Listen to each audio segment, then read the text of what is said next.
Oi, pessoal, eu sou a Dani e esse é o canal Vida de Autista. Hoje vamos falar dos sinais do autismo em adultos. Lembrando, mais uma vez, pela milionésima vez, que esses sinais que eu vou falar aqui foram sinais que eu tive, tá? E que depois do diagnóstico eu entendi que eram sinais. Por que que é importante falar isso, gente? Cada autista é único. Mesma coisa, cada pessoa, cada ser humano é único. Não existe ninguém na face da Terra igual a você. Não existe ninguém na face da Terra igual a mim. Então, nós somos únicos, né? Porque a gente tem as nossas percepções, os nossos sentimentos, as nossas emoções, né? As nossas vivências. Então, as minhas vivências, as minhas percepções são diferentes das suas percepções, né? Então, por mais que a gente possa parecer estar aí dentro de um grau, quase que eu falei grau, igual a cebolinha, dentro de um grau classificatório, né?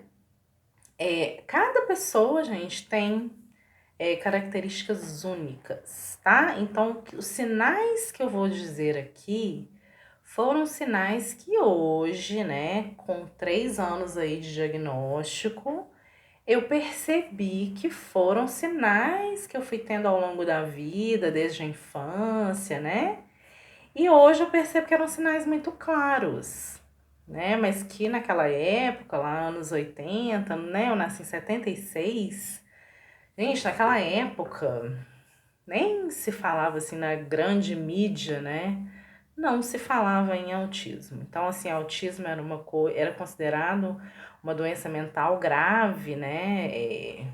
Então, assim, as crianças ficavam em hospício, né? Quantas e quantas histórias a gente vê por aí sobre isso, né? Então, assim, é muito diferente de hoje em dia que a gente tem acesso à informação e mesmo assim as pessoas confundem muito, generalizam muito, né? Então, eu recebo milhões de mensagens de meninas, né, que estão namorando, são casadas, sei lá, com homens autistas, ficam me perguntando mil coisas, gente, eu não sei, porque cada pessoa é de um jeito, né? Então, assim, tem gente que fica até com raiva das respostas que eu dou, porque, gente, eu não sei, vou falar uma coisa que eu não sei, né? Não tem como.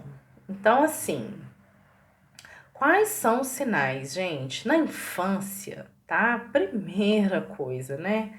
Seletividade alimentar. Então, é uma das coisas, assim, que hoje eu tenho. Eu até acho graça, né? Que meu pai conta umas histórias super engraçadas, né? Que eles compravam, assim, meu pai e minha mãe compravam umas coisas maravilhosas pra mim, assim, danoninho, coisa que hoje eu como assim até falar, amém? Nem poderia. E naquela época eu não gostava, né? Então, assim, e o interessante é que essa seletividade alimentar, ao longo dos anos, ela está mudando. Então, ela está sempre mudando, tá? Tem coisas que eu amava antes, por exemplo, eu amava doce de abóbora. E eu odeio abóbora, assim, abóbora salgada, sabe? Fazer aquela abóbora refogada e tal. Odeio. Mas eu amava doce de abóbora. Hoje em dia eu não gosto de nenhum, nem refogada, nem doce, nada, né? Então, assim, um exemplo bobo, tá? Mas tem coisas que a seletividade alimentar, né, foi mudando, mas sempre tem a ver com a temperatura. Então, eu tenho muita seletividade alimentar. Eu fiz um vídeo, inclusive, aqui no canal, tá? Vou deixar linkado aqui para vocês, exatamente sobre seletividade alimentar. Então, essa é uma das características que é muito forte, assim, que eu me lembro com muita nitidez, que eu tinha muita dificuldade de comer. E, assim, eu era muito magrinha, né? Por ironia do destino. Eu tomava aquelas coisas, emoção Scott, né? Minha mãe me dava aquele trem horrível, né? quem é da minha idade lembra, dava ovo de pato com não sei o quê, tudo para eu poder engordar, né? Porque eu realmente não comia, né? Outra coisa importante é a necessidade de me encaixar. Então eu sempre estava tentando me encaixar, né?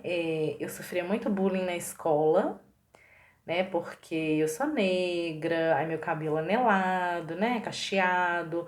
Hoje em dia meu cabelo, ele tá bem menos cacheado, né? De N químicas que eu fiz e agora o próprio processo de despigmentação natural, né?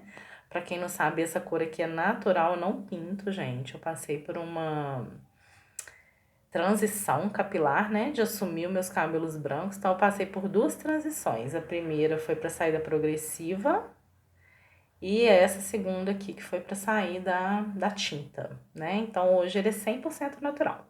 Só que antes meu cabelo era bem anelado, né? Então assim, os meninos chamavam de bombril, de N coisas. Então, eu tinha muita dificuldade de me encaixar.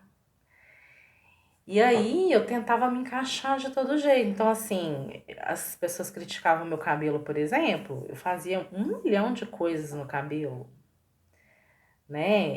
Eu tentava, né? Fiquei fazendo progressiva 10 anos, eu alisava, antes de existir progressiva, eu alisava. Então, assim, era uma necessidade de se encaixar, né? Então, eu tava sempre assim, deslocada, sabe? Eu lembro que os meus pais, eles. A minha mãe já não tá mais aqui, né? Nesse plano, né? Mas com certeza ela continua aqui perto da gente. Mas meus pais sempre compravam, assim, bonecas as mais bonitas, né? Porque eu sou a primeira filha, a primeira neta, a primeira sobrinha, então eu ganhava muita boneca aquelas bonecas chiquérrimas, né? Bebezinho, bate-palminha, aquelas chiquérrimas na minha época, né? E o pessoal da minha rua, a gente morava num bairro assim mais humilde, né? E aí o pessoal da minha rua, as meninas tinham aquelas bonecas de plástico.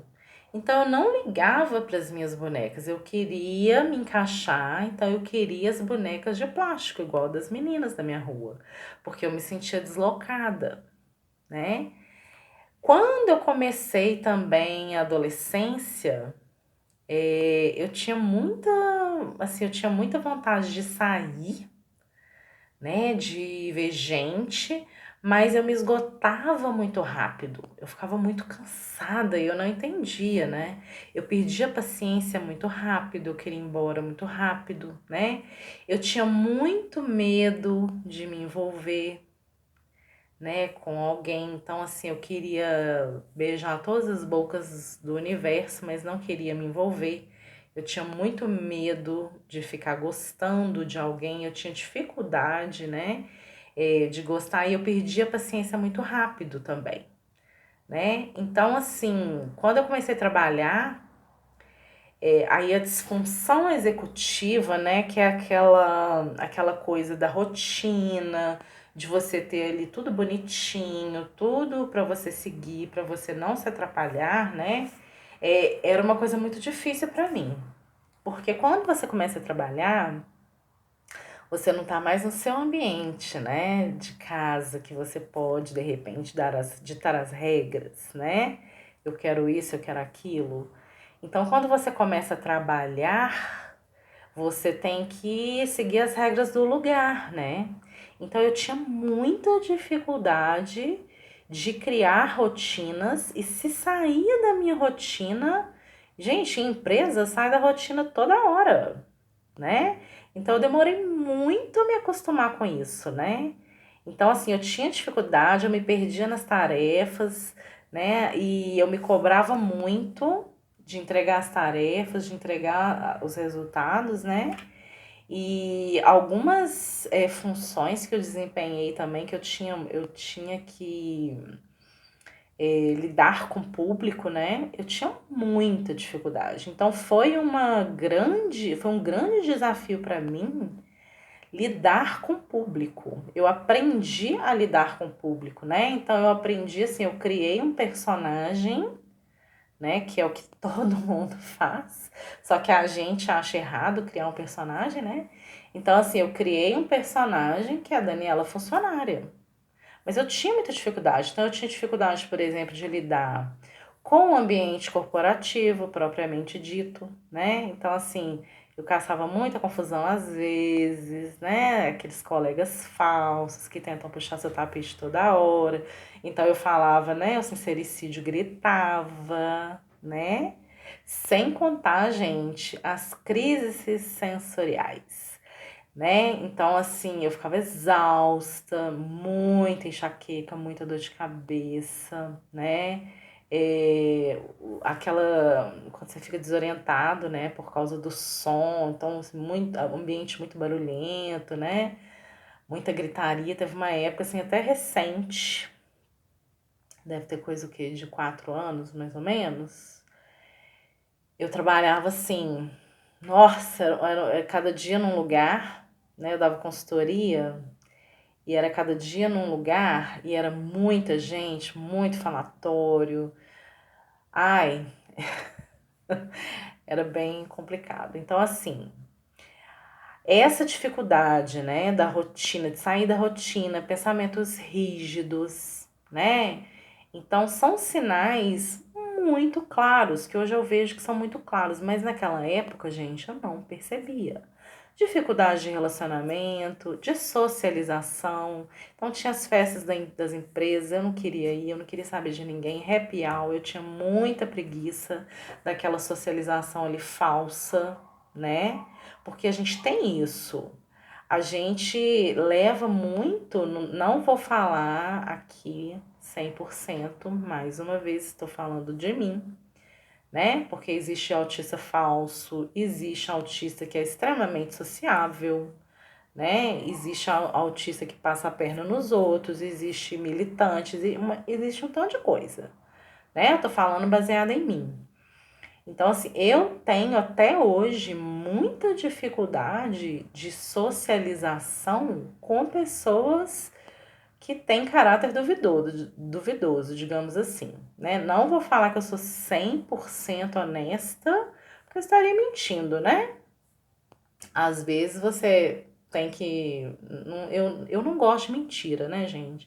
Eu evito, assim, ao máximo mentir, mas às vezes eu preciso omitir por um bem maior, né? Então, assim, antes eu tinha muita dificuldade disso, de lidar com isso, né? Do fato de eu ter que omitir, eu achava que eu estava mentindo, ou eu tinha muita dificuldade de socializar com uma pessoa que eu não gosto, né? Então, assim, pra mim era muito complicado. Eu achava que eu estava sendo falsa, né? Que eu estava sendo hipócrita. Então, assim, é muito difícil.